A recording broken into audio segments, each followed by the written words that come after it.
আপনারা জানেন কোন প্রেক্ষাপটে দাঁড়িয়ে দীর্ঘ ৩৭ বছরের জীবনের ঘাম রক্ত দিয়ে শ্রম দিয়ে গড়ে ওঠা নেতৃত্ব বাংলাদেশ জাতীয়তাবাদী দল থেকে পদত্যাগ করে আমরা এই নির্বাচনে অংশগ্রহণ করার সিদ্ধান্ত নিয়েছিলাম।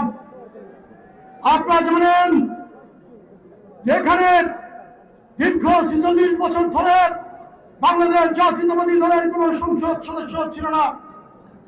২০১৮ সালের নির্বাচনে এখানে বাংলাদেশ জাতীয়তাবাদী দলের মনোনয়ন নিয়ে যে তালবাহানা হয়েছে তা আপনারা জানেন। আমরা সকলে জানি বাংলাদেশ জাতীয়তাবাদী দল ২০১৮ সালের মনোনয়নের মধ্য দিয়ে একটি ধ্বংসস্তূপের মুখে দাঁড়িয়েছিল।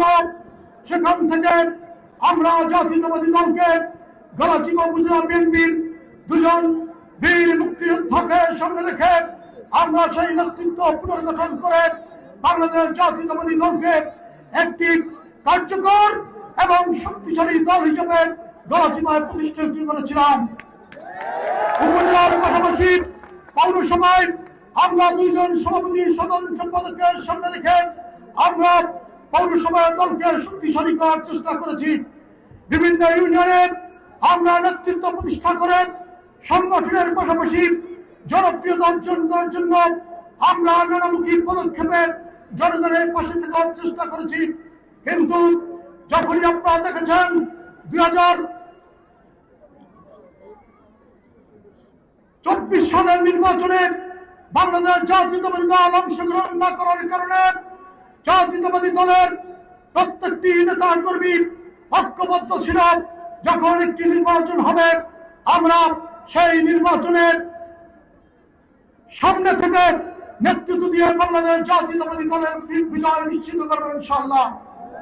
কিন্তু মনোনয়নের যে তালবাহানা, মনোনয়ন যে খেলাধুলা, তার এক পর্যায়ে আমরা দেখতে পেলাম বাংলাদেশ জাতীয়তাবাদী দলের মনোনয়ন না দিয়ে সম্পূর্ণ গণবিচ্ছিন্ন এবং অজনপ্রিয় একজন জোটের নেতাকে এখানে মনোনয়ন দেওয়া হয়েছে। সংগত কারণে জনগণের কাছে দেওয়া প্রতিশ্রুতির অংশ হিসেবে আমরা গলাচিপা উপজেলা বিএনপির 10 উপজেলা বিএনপির গলাচিপা পৌরসভা বিএনপির প্রত্যেকটি সাংগঠনিক ইউনিয়ন বিএনপির নেতৃবৃন্দ এবং ওয়ার্ড বিএনপির নেতৃবৃন্দ সর্বসম্মতিক্রমে সিদ্ধান্ত নিয়ে এই ২৬ সালের জাতীয় নির্বাচনে আমরা নির্দলীয় প্রার্থী হিসেবে অংশগ্রহণ করার সিদ্ধান্ত নিয়েছি। আপনারা জানেন এই নির্বাচন করতে গিয়ে আমি দল থেকে পদত্যাগ করার পরেও দল থেকে আমাকে বহিষ্কার করা হয়েছে। আমি দলীয় সিদ্ধান্তকে স্বাগত জানিয়ে পদত্যাগ স্বীকার করে আমি নির্বাচনের পথে অটল থাকার চেষ্টা করেছি। আমাদের উপজেলা কমিটিগুলো ভেঙে দেওয়া হয়েছে, আমাদের অঙ্গ সংগঠনের কমিটিগুলো ভেঙে দেওয়া হয়েছে, আমাদের ইউনিয়ন কমিটিগুলো, ওয়ার্ড কমিটিগুলো ভেঙে দিয়ে হাজার হাজার নেতা কর্মীদেরকে পদবঞ্চিত এবং পদহীন করে দেওয়া হয়েছে। তারপরে আমরা সর্বোচ্চ ত্যাগের বিনিময় এই নির্বাচনে অংশগ্রহণ, প্রতিদ্বন্দ্বিতা এবং বিজয় অর্জন করার দীপ্ত শপথ গ্রহণ করেছি ইনশাআল্লাহ। আপনারা জানেন ইতিমধ্যেই বিভিন্ন ধরনের তালবাহানা শুরু হয়েছে। নির্বাচন বানচাল করার, কারচুপি করার, হয়রানি করার বিভিন্ন ধরনের তালবাহানা চলছে। কিন্তু আপনারা নিশ্চিত থাকুন, নিশ্চিত নিরাপত্তায় অবাধ এবং নিরপেক্ষ নির্বাচন অনুষ্ঠিত হবে। আপনারা সকল প্রকারের অপপ্রচার, সকল প্রকারের বিভ্রান্তি এবং সকল প্রকারের মিথ্যাচারের বিরুদ্ধে আজকে যেমন বিভিন্ন বাধা বিপত্তির হামলাকে উপেক্ষা করে এই গলাচিপার মাঠে উপস্থিত হয়েছেন, ইনশাআল্লাহ আগামী 12ই ফেব্রুয়ারি নির্বাচনে আপনারা সকালবেলা প্রত্যেকটি ভোট কেন্দ্রে লাইন দিয়ে দাঁড়িয়ে যাবেন। কোন দুর্বৃত্ত আপনাদের সামনে আসার সাহস পাবে না, তারা প্রতিরোধের। আপনারা জানেন আজকে বিভিন্ন জায়গায় আমাদের কর্মীর উপর হামলা করা হয়েছে। এমনকি গণ অধিকারের প্রার্থীর বড় ভাইয়ের নেতৃত্বে চরকাচলে আমাদের ঘোড়া মার্কার সমর্থিত নারী কর্মীদের উপরে হামলা করা হয়েছে। কোন বাধা, কোন বিপত্তি, মধুপুরে এক কালো জাল টাকার ব্যবসায়ী যাদের জাল টাকার ফ্যাক্টরি আছে, জাল টাকার ব্যবসা আছে, তারা গণ অধিকারে যোগ দিয়ে আমাদের চাঁদপুরায় তারা ওখানে সন্ত্রাসের স্থাপনা তৈরি করেছে, আমাদের কর্মীদেরকে হামলা করেছে, বিভিন্ন জায়গায় আমাদের নেতা কর্মীদেরকে হয়রানি করেছে, হামলা করেছে। সকল বাধা বিপত্তিকে উপেক্ষা করে আমাদের কর্মীরা এই গলাচিপার মাঠে উপস্থিত হয়েছে। মনে রাখবেন, কোন সমুদ্রের উত্তাল তরঙ্গকে বালুর পথ দিয়ে আটকে রাখা যায় না। ইনশাল্লাহ এই দীপ্ত শপথকে নিয়ে আগামী 12ই ফেব্রুয়ারি নির্বাচনে আপনাদের প্রার্থী ঘোড়া মার্কার প্রার্থীকে ভোট দিয়ে বিজয়ী করবেন এবং 13 তারিখে নতুন করে গলাচিপা হসপিটাল স্বাধীন হবে ইনশাল্লাহ। ইতিমধ্যেই আপনারা দেখেছেন গলাচিপা হসপিটাল সবচেয়ে জনপ্রিয় স্লোগান হয়ে উঠেছে হিন্দু মুসলমান বেঁধেছে জোট, ঘোড়া মার্কায় দেবে ভোট। ইতিমধ্যে স্লোগান উঠেছে নারী পুরুষ দিবে ভোট, বেঁধেছে জোট, ঘোড়া মার্কায় দিবে ভোট।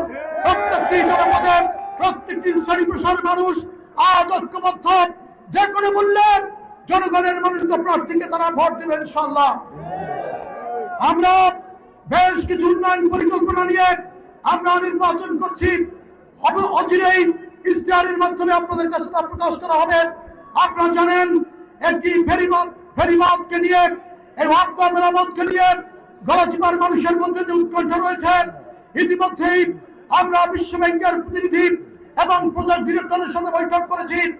জনগণের অকল্যাণ এবং জনগণের ক্ষতিকারক কোনো কাজ তারা করবে না ইনশাল্লাহ, তারা আমাদেরকে কথা দিয়েছেন এবং সেই লড়াইয়ে আমরা আপনাদের পাশে থাকবো ইনশাল্লাহ। কিন্তু মনে রাখবেন, কোন কারণেই উন্নয়ন কর্মকাণ্ডকে বাধাগ্রস্ত করা যাবে না। যা হবে আপনাদের উন্নয়নের স্বার্থে হবে এবং আপনাদের কল্যাণের স্বার্থে হবে। অনেকে প্রশ্ন করেছেন, সংগ্রামী বন্ধুরা, আপনারা জানেন বিভিন্ন ধরনের উস্কানি দেওয়া হচ্ছে। ইতিমধ্যে তিনজন সনাতন ধর্মের কর্মী যারা আমাদের দল করেন তাদের উপর হামলা করে পরিচালনা করা হয়েছে। আমরা পরিষ্কার করে বলছি, বাংলাদেশ একটি গণতান্ত্রিক দল, সকল ধর্ম বর্ণ নির্বিশেষে মানুষ ঐক্যবদ্ধভাবে বসবাস করে এসেছে। যারা সাম্প্রদায়িকতার নামে সনাতন ধর্মের উপর হামলা করছেন, তারা আগুন নিয়ে খেলছেন, প্রত্যেকটি ঘটনার বিচার হবে এবং ইনশাল্লাহ। পরিশেষে আপনাদের সকলের কাছে বিনীত অনুরোধ জানাবো, কোন ধোঁকাবাজিতে পড়বেন না, কারো প্রতারণামূলক কাজে বিশ্বাস করবেন না, কোন বিভ্রান্তিমূলক প্রচারে বিশ্বাস করবেন না। ইনশাল্লাহ আগামী 12ই ফেব্রুয়ারি নির্বাচনে আপনারা ভোর 7:30 থেকে লাইনে দাঁড়িয়ে ভোট দিবেন। যদি কেউ বাধাগ্রস্ত করে ওখানে দাঁড়িয়ে থাকবেন, প্রশাসন আপনাদেরকে সহযোগিতা করবে, আমাদের স্বেচ্ছাসেবকরা মাঠে থাকবে। কোন ধরনের কোন দুর্বৃত্তরা আপনাদের বিন্দু পরিমাণ ক্ষতি করতে পারবে না ইনশাল্লাহ।